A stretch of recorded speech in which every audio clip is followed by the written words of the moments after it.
The following is an OHEY podcast production. This episode may contain coarse language and content sensitive to some viewers. Viewer discretion is advised.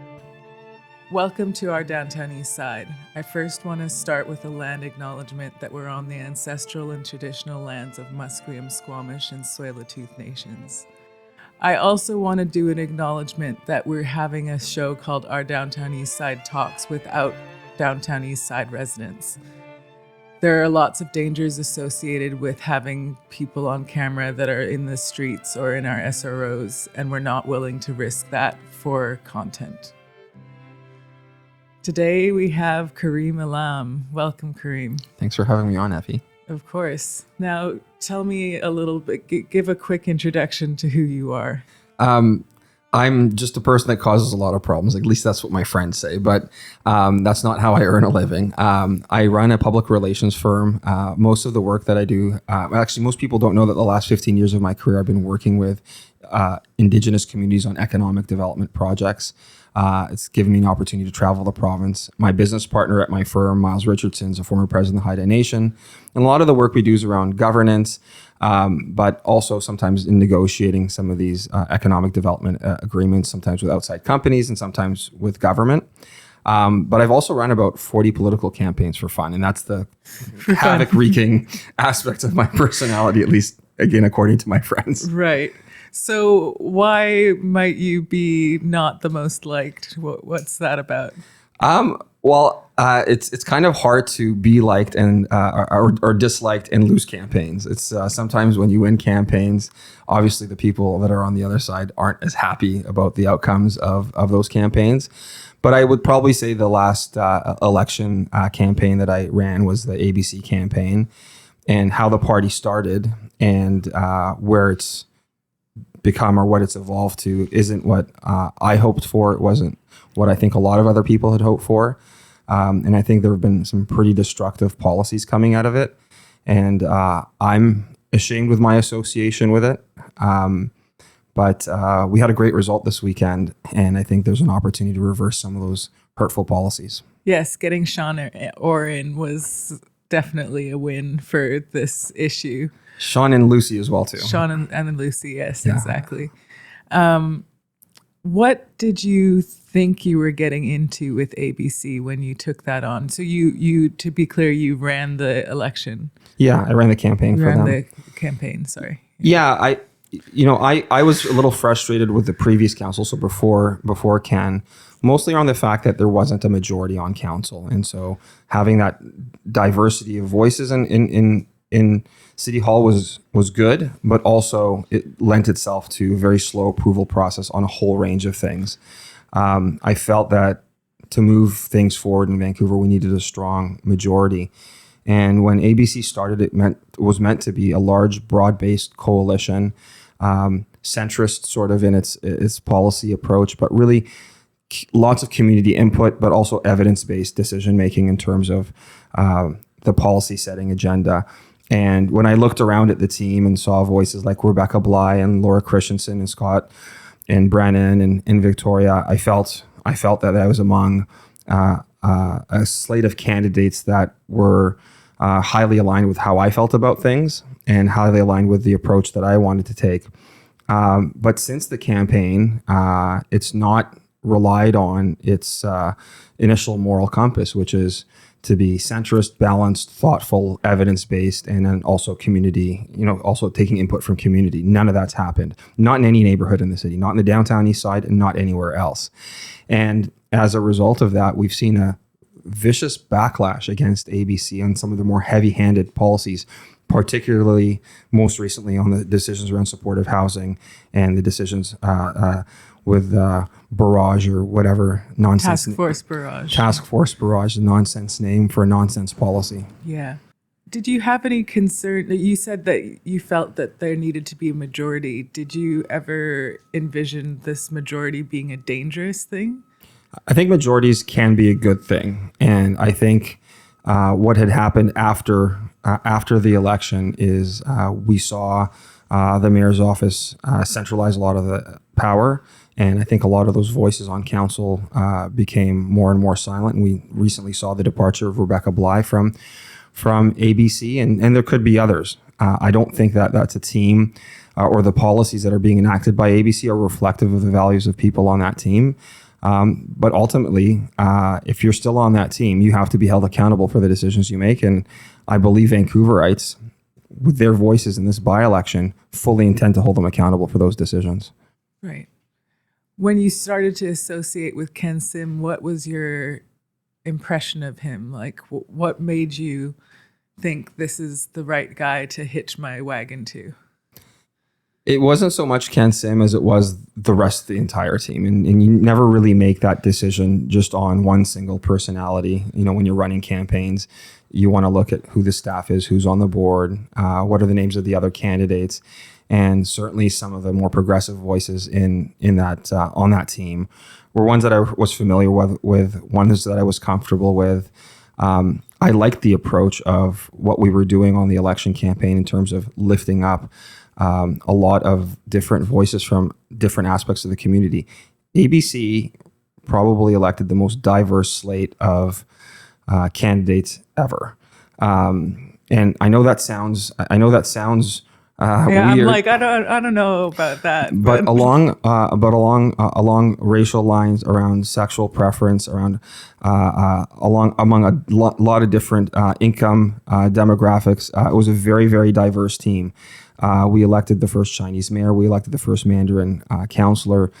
We broke down a lot of barriers where we had a lot of firsts, and we didn't go out and get professional politicians to join the party.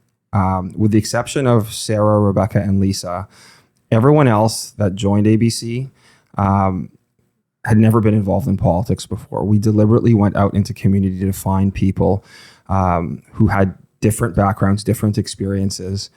And for the most part, I think people liked what they saw in that, at least in that racial diversity. I'm not sure about the diversity piece, because the previous council had only one racialized voice on it and 10 white voices on it, and that's changed because of what we did. So I'll stand behind our candidate recruitment process, and there was a very poignant moment for me in terms of the campaign. I think it was about the second or third week after September, where one of our candidates had posted a tweet that their grandparents had come to Canada to build the railroad, and built a restaurant after they in northern BC after they finished their work on the railroad. And there was a motion at Terrace City Council to ban and in the headlines used very, very highly charged language that we need to ban Chinese restaurants from being able to open up inside the city. And that candidate's tweet just talked about the progress and the opportunity that she couldn't imagine a time where her grandparents would ever imagine that she would be able to seek office. So we did uplift a lot of voices. We elected the first Indigenous Park Board chair in the history of the city of Vancouver. So there were diverse voices. They might not be outwardly. I just talking about council, like I don't see any Black or Indigenous people there. There weren't any Black or Indigenous people that were on the council, and but there were, and I'm talking about the full slate of Park Board and School Board as well. Yeah, that was quite the election. There were so many candidates. We did run a lot of candidates. What was the strategy that ended up, because like ABC had a landslide in the win there. Wasn't it like 80,000, 83,000 or something for Ken Sim? Yeah. How did you achieve that? It was a lot of work. It was a very highly sophisticated, highly disciplined campaign. A lot of the tactics that we would use in campaigns, in federal elections and provincial elections, I just localized them. And so we brought in a level of sophistication that I don't think in our campaigning tactics that I don't think had been seen in a municipal election before. We were able to do that because of the amount of money ABC raised. So money was a big factor. But also just going out and reaching out into different pockets and different neighborhoods, so we were really active with the sports community. So we got a lot of votes from, lacrosse, lacrosse leagues in the city. We got a lot of votes from the rugby community, field hockey communities. We reached out into those communities, recruited candidates from those neighborhoods and from those, park using communities as well too. So a very broad-based coalition building strategy. The last part I think that sort of made it successful is we really had a very tight message box. Municipal campaigns don't get covered in the same way that a federal campaign does. You can't turn on the... I don't think that election was rare in Vancouver. Most people don't even know there's an election going on, and people made an effort. Like, you could see that from Kennedy Stewart not really running a campaign at all in that election. So I think that 2022 was a special year for Vancouver for municipal election. Yeah, and I think one of the reasons why Sean succeeded is he adopted some of those tactics, and he internalized it with his own messaging and his own experience and his own team's voice. But that punchy but having fun sort of... I think Sean's campaign was very different than ABC. I'm not talking policy wise. I'm just talking about how he used social media to his advantage, and the general sort of tone. But like every time you looked at one of Sean's social media posts, it always looked like he was having fun. Yeah. And fun is an infectious feeling on campaigns, and you want to make. And if it looks like you're having fun, it looks like you're probably winning too. And winnability is a big factor in how people decide how they're going to vote. Yeah. Definitely. I followed both campaigns, and Sean Orr's was much more genuine, I would say.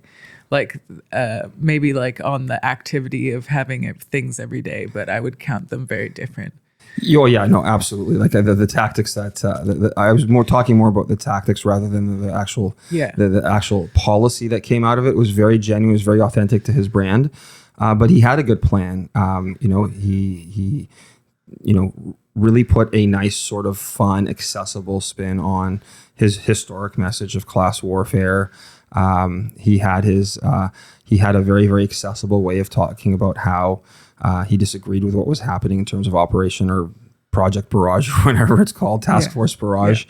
Yeah. So he was able to be critical without coming across angry, which contrasts from maybe how Pierre Poilievre is being critical of the Liberal government, but is always angry. Yeah, he seems worked up right now. He does seem pretty worked up right now, but I think that there's something that's happening in our politics where people don't like to vote for angry people. And Sean didn't look angry, but he also looked committed. Yeah, absolutely.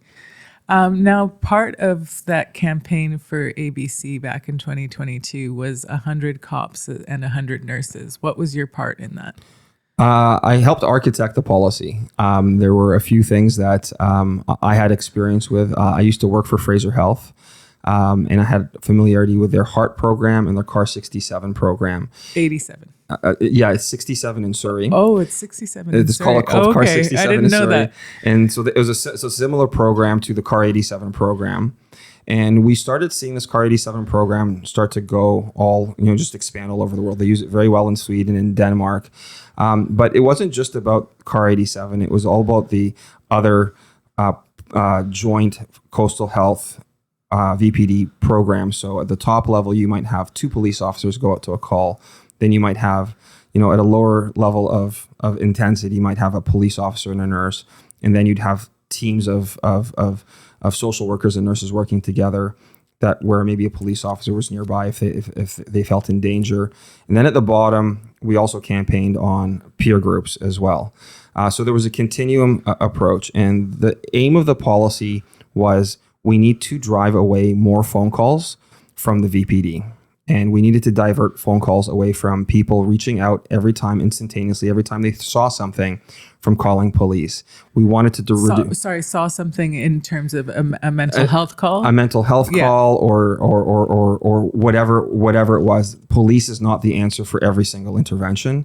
And we needed to make sure that the public felt that there was more than one solution out there. So that was one aspect of it, or that's more really the nursing aspect of it, is diverting some of those calls away from policing. And by all accounts, the limited expansion it has had, because Ken has not hired 100 nurses. Yeah.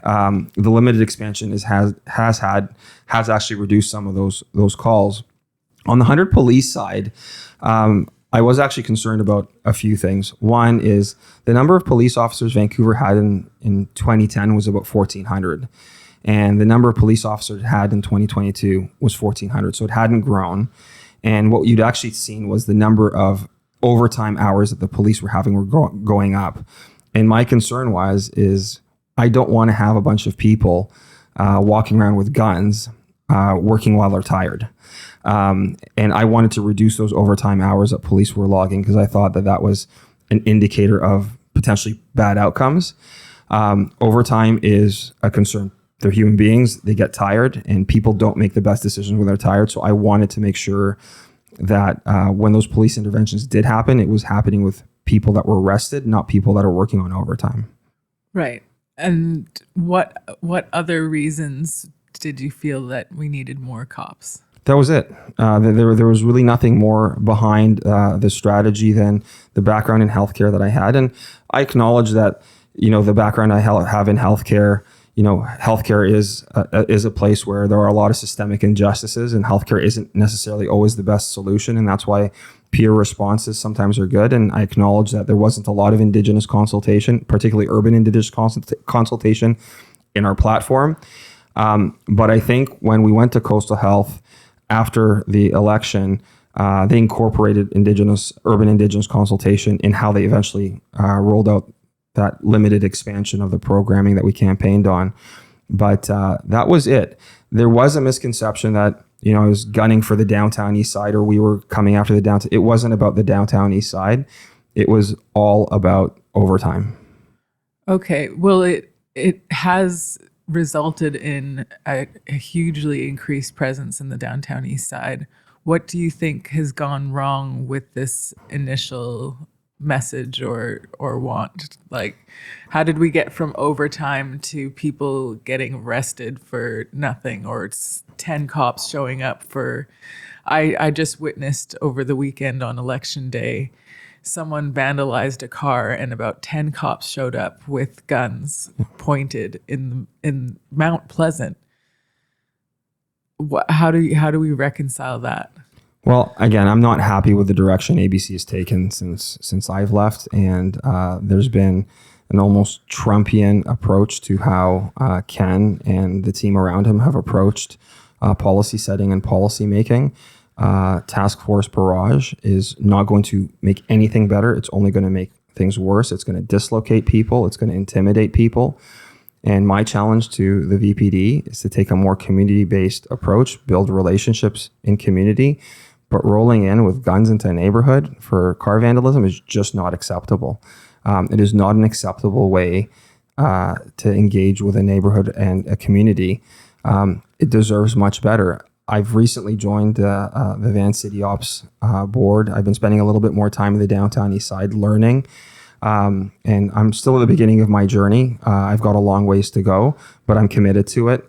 But I've been really just been blown away by the community. It's a very resilient community. It's a community of artists. It's a community of compassion. It's a community of business people. And everyone cares for each other. I'm just constantly overwhelmed by how nice and friendly everyone's been to me, how welcoming everyone's been. And I feel a great deal of allyship towards the neighborhood. And the way that the relationship has evolved with the Downtown Eastside and the police is on not a good trajectory. It needs to change. Yeah. And it needs to change very, very quickly. Yeah, it's become dangerous. Like, I understand you're on somewhat of an apology tour for this situation that we find ourselves in now, specifically with the police. Is there any way of repairing the perception with police, or how do we move forward with this? Because we're not getting rid of the police realistically. No. We're not, or is it defund? Is it, how do you repair that public opinion of the police? Like, especially in the Downtown Eastside. you know, if the police wants my help on public affairs, I have a public affairs firm. They can hire me. I don't know if I want to give them. I don't want to know if I want to give. I don't know if you want to do that. But I don't know if I don't know if I want to give them advice for free either. But genuinely, I think that there's a major disconnect between what's happening day to day in community, and the successes that are happening in the neighborhood are often being overlooked. And I've been really just disappointed with some of the videographers that have been going down and shoving cameras in people's faces when they're having a bad day. The police actually have an obligation to protect those people living on the streets without housing as much as they do those people that are walking around with cameras. And so I think the police needs to gain the respect of the neighborhood by sticking up against that bad behavior that's being perpetrated against people experiencing homelessness. That would be a good place for them to start, is to standing up for those people who need help most. And those calls to stop the filming that's going on down there that's been really destructive have largely been ignored by police. They have an obligation, they have a duty to protect those people just as much as anybody else. Yeah. But other than like protecting from cameras, like that's the first place to start. That's not the solution. Yeah, for sure. Like, since there aren't 100 nurses, what could the police do better? Like, is it training? Like, in a mental health call, for example, they come as if it's a violent crime, right? So how can we rectify that with what the police are doing now? I think that there's a lot of community building that needs to happen in partnership with the police. I think that they need to go in community and spend time getting to know leaders, and I think they need to be seen as taking the time to invest to learn about the neighborhood.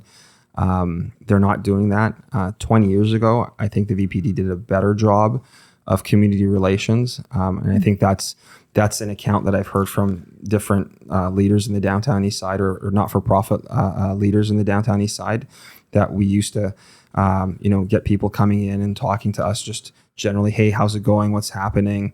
We're not really seeing the police investing their time and their effort to understand the ambitions of the neighborhood, to understand the opportunities to make things better. But I think, underlying that is a few things. One is training can only go so far. Ultimately, I think there's a culture issue that needs to be addressed broadly with policing agencies right across, not just the BC, but right across the country. And the culture ultimately needs to change. And that's not to be meant to be a criticism of anything other than the outcomes that we all want as Vancouverites, as British Columbians, as Canadians from policing aren't exactly what we've been asking for. So there needs to be an acknowledgement there. I think that we've seen some efforts, but the efforts haven't been good enough to try to bring in more diverse voices, not only in the ranks of policing, but on the governance of the VPD, which is the Vancouver Police Board. It's still a fairly affluent board. So the culture is not going to change without the perspective at the leadership level being challenged. Right. So there's kind of a few areas of thought around police. There's defund, there's abolish, and there's ACAB. Yeah. So which one do you like best? Yeah, which one would you fit into? Yeah, I've generally had a view that I don't want to really defund anything, and there's a reason for that. I just think that our institutions, these are things that help sort of make our society function, need to be strengthened and they need to be fixed. I don't like the argument to defund the CBC. I don't like the Paul Ratchford, who was a conservative. The CBC is different than police driving brand new cars. Absolutely. And but there was an argument that was put out by the BC Conservatives in the last provincial election to defund UBC. So I'm not in favor. Like, the defund argument to me just sounds a little bit knee jerk. I think there are ways to enhance policing. I'm not an expert in policing. I think there's ways to enhance it. I think there's ways to make it more representative. And I think that there's a way to make it better. But I will definitely acknowledge that we're not there yet. We're not even close. Why did you think new cops were the answer rather than investing in training the cops you had, other than the overtime piece? Yeah, the duty to train police officers is not done by the city. That's done by the province, and it needs to happen at that level. The city really the city has a very limited tool chest in terms of what it can do. And most of those tools and most of those levers sit at the provincial level. So wait, sorry to interrupt you. So they can hire police, but they can't train them. They get trained at the Justice Institute of British Columbia, which is a provincial body. That's an interesting bit right there. Yeah. So I think that's probably the first step in looking more broadly at how police are trained. But also, if you've been on the police for 25 years, you've probably forgotten your training because it's been a long time. So is there, I know that, to be a lawyer, to be a psychiatrist, to be a doctor, you have to do a certain amount of practicum hours and in class sessions. Is that a requirement that gets put on police, that they have to continue maintaining their training, or every time there's new curriculum or new approaches, are they required to do those things? And so I think those things can be enhanced to not only just deal with this with young police officers going through the police academies, but also throughout their careers as our knowledge expands, that they have the opportunity to access those resources, or those resources that training that they have to do be mandatory. But that's not actually set up right now. That, like, for example, if a cop started 25 years ago, what do they know about trans rights? Probably not very much, and that's a problem. And that's what I think that's where we're finding agreement is that there's training at the beginning of their careers. What's happening during? In every other profession, they're required to update their credentialing. Yeah, absolutely. Yeah. So we did defund. What do you think of abolish? I would love that one day. I don't think our society's there. There's a lot of bad behavior out of there. There's a lot of people that are exploiting other people, and I don't know that we're at a point in our society where we're close to eradicating those dangers. We still, at some point, do rely on police, and for us to be able to get there, we need to build more housing. We need to build up better social infrastructure. One of the biggest determinants of success in life is just how people are raised in their childhood. Less than 1 cent of every dollar we spend on mental health in this province is for people under the age of 18. We've had issues going back to the SOCRED era, to the BC Liberal era, with the Ministry of Children and Family Development. There's a lot of trauma there. That we've got to look at where these problems are emerging, but then also at the same time too, restorative justice and many Indigenous justice initiatives as well are not being funded adequately either. And so, but again, those aren't things that really a city has the capacity to deal with. Those really mostly sit at the provincial, and in some cases at the federal level. Right, absolutely. If we had, there's sort of opportunities for abolishment within the system, say like for a mental health call, like it could just be nurses going there. Mm-hmm. What roles are VPD taking on that you think they shouldn't be? I think if you talk to the average police officer, and I don't spend a lot of time talking to police officers, but I don't think they particularly enjoy doing those mental health calls. They will say that we're not trained for it. Yeah, I hear that time and time again. And so that was, again, part of the, where in our society, when there's a mental health call, where's the best place for it for that call to be made, and what's the best level of response that our society should have. I've been really impressed. Like, again, I'm early in my journey, but I've been really impressed with some of the peer programs that are happening here in the Downtown Eastside, and how successful they are at de-escalating, how successful they are at helping people get into recovery when they ideate for recovery, helping people ensure that they're not using drugs alone, helping get people get into housing and accessing resources. I think that's one of the issues that we don't spend enough time talking about is if you want help, it's a very big, complex healthcare system. It's a very big, complex housing system. And you often need help to navigate through that. And so I found that a lot of these peer programs have been really having some really great outcomes in supporting people through that transition. Yeah, absolutely. Peer support is a really interesting thing, even within medicine, that has been happening. And now the last one is kind of like kiss, marry, avoid. We've got ACAB, so all cops are bastards. I think there are good police officers. I think there are mediocre police officers. I think there's bad police officers. One of the things that I've experienced is all three. But I generally think that the bulk of people in policing, they intend to join wanting to do the right thing. How does it go so wrong then? I think it goes back down to culture, and I think it goes back down to that willingness to learn. And I think a lot of the focus has been on acquiring the latest and the best technologies to enhance policing tactics.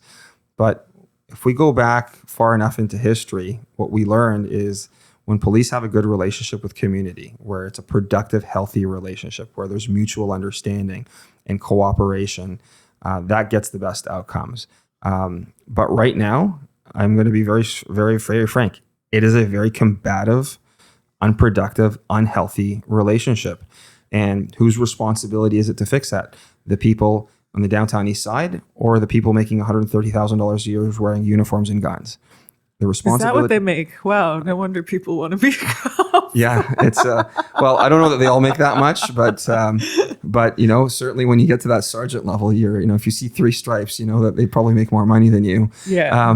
But everyone makes more money than me. But it's their responsibility. It's their responsibility to rehabilitate their relationship, and I would challenge them to try, because I think they will find that people are much more receptive to help them start on their journey, the same journey that I've been on. Right. Now, what are you hoping to see happen in 2026 and with ABC, our ABC government? I hope every single one of them loses their seat. Pretty clear. Pretty clear. I'm like, yep, I can get on board with that. Yeah, I think, absolutely. I think they've let a lot of people down in the city. All the things that they talked about, from daycare spaces, to tree planting, to enhancing parks, like none of that's gotten better. And I think people really, you really saw people's anger given the results that we had on Saturday. Lucy and Sean got 4 times as many votes as ABC. I know. Like ABC didn't lose, they got clobbered. It wasn't even close. ABC finished dead last. Behind of the parties. Of all the parties. Yeah. So that's a stunning rebuke. The party that started out to be a broad-based centrist coalition that was going to make decisions on evidence has turned into mini mega. Yeah, definitely. Yeah. It's kind of creepy, honestly. It's weird to see American style politics in Vancouver specifically, because we're such a progressive, like granola. We're known as like a hippie city. It's a progressive city, and maybe one of the solutions that Kenson can implement is maybe he should pay the police with Bitcoin, since he loves it so much. I love that. I think that's such a great, just risk your paycheck every month. Just bet it all on red. That that might actually be a solution that makes everybody happy. But no, like there really just has been just a lot of this weird energy around the way they've governed the Peloton, chugging beer on stage, wearing white sneakers to Remembrance Day ceremonies. And it's just not looked like a serious government. Like, I saw on Twitter this morning that the day before the election, Ken Sim and Ralph Kaiser were at a Bitcoin conference, like as if that was like the most important thing they had to do. Oh no! And the ball caps in city council chambers kind of made me feel like Elon Musk showing up with his mega cap at cabinet meetings in the U.S. But I'm not saying everything that they're doing is mega, but it sure looks and feels and smells like it. Yeah, it's a scary, it's a little funny, but it's also a scary state of affairs when you're literally holding lives in your hands and you're taking it so unseriously. You're holding lives in hands, but you're holding people's aspirations as well. Beyond the downtown east side, there are other neighborhoods that are really struggling. You've got businesses closing in Chinatown. You've got businesses closing in the Punjabi market. You have a lot of people that are experiencing a lot of struggle right now. The affordability crisis has gotten worse. The number of housing units that we're building has gotten down, not up, even before Ken announced the supportive housing ban. So I generally think that the big challenges of Vancouver right across the board in every neighborhood have not been addressed. But specifically, there seems to have been this angry attack on the downtown east side that the week or two before they launched their campaign, they launched Task Force Barrage and make the announcement on ending supportive housing. I think that was a strategic error. They thought it was going to rally up their base. Right, yeah. Instead, it actually riled up the progressive voices in this city to punch them back and show them that this isn't unacceptable anymore and we're not going to take it anymore. And I continue to encourage everyone. Yes, it was a big win on Saturday, but don't let up. Don't let up. Keep fighting. The next election is only a year away, and continue to make sure your voices are heard and don't get complacent. Yeah. And in terms of the downtown east side, why do you think Ken Sim and the council are targeting the area? Is it gentrification? Is it like a genuine hope to help people? Is it to clean up the? I saw your face whinge when. Yeah. No, I shortly after I left the mayor's office, I was quite outspoken about the first decampment. I had sat down with about 40 leaders in the downtown east side. It was the hub had organized Union Gospel Mission and probably about 39 other not-for-profits, and we committed to not decamping. And that was a commitment council and mayor had made, and they'd asked me to speak to the group about it, and they rolled back on that promise within 3 months. And I felt that was unacceptable, and I spoke out against it, and I would do it again in a heartbeat. Every time there's been a decampment, it's made everything worse. It's reduced the number of people that are using safe consumption sites. It's dislocated social workers from their communities. It's made people experiencing homelessness less safe because you're breaking up their safety networks that they build in amongst themselves. But it just, quote unquote, pushes the problem outside of the downtown east side where there are no services and no supports, and as a result, more people die. Yeah, absolutely. And as I understand it, it was a decampment that made you leave ABC. That was your final straw. That was my final straw. Was that the one with the snipers? No, well, I don't think they use snipers in that one. But who knows? Snipers. Because I broke the sniper news nationally because yes. I went to use my shared washroom in the SRO that I lived in, and I looked out the window to check the weather, and I saw the snipers. Yes, I don't know if there were snipers used in that first decampment. Snipers are meant to be hidden, so Yeah. and I'm not trained to see snipers. Neither am I. I was definitely not trained for that morning. But yeah, I really feel that again, you know, the presence and the equipment and it's not a strategy that's building trust. And I was hoping for an opportunity to trust build, and I was hoping to build a roundtable of not-for-profit leaders to feed back into us. Hey, we've got 4 years. You know, we've got 4 years in government. What are the top priorities that we can be focusing on in these 4 years? That was the intent of that meeting that the hub had organized. That's not what ended up coming out of that meeting. It became a meeting where I had made a commitment to not decamp on behalf of the mayor and council, and then they decamped, and I felt that I had to speak out against that. And I think when CBC was interviewing me, I think they were quite surprised at how fast I was to tell the truth. And I just kind of felt that in that moment, being on message and, you know, towing the party line, there's just times where your own integrity is challenged, and you have to look yourself in the mirror and be proud of, you know, how you comport yourself. And in that moment, I felt very strongly that I had to speak up. Well, thank you for doing so, and thank you for coming on the show today. I really appreciate you breaking down the things that you maybe got wrong. You got wrong. You got some stuff wrong. You definitely got some stuff wrong.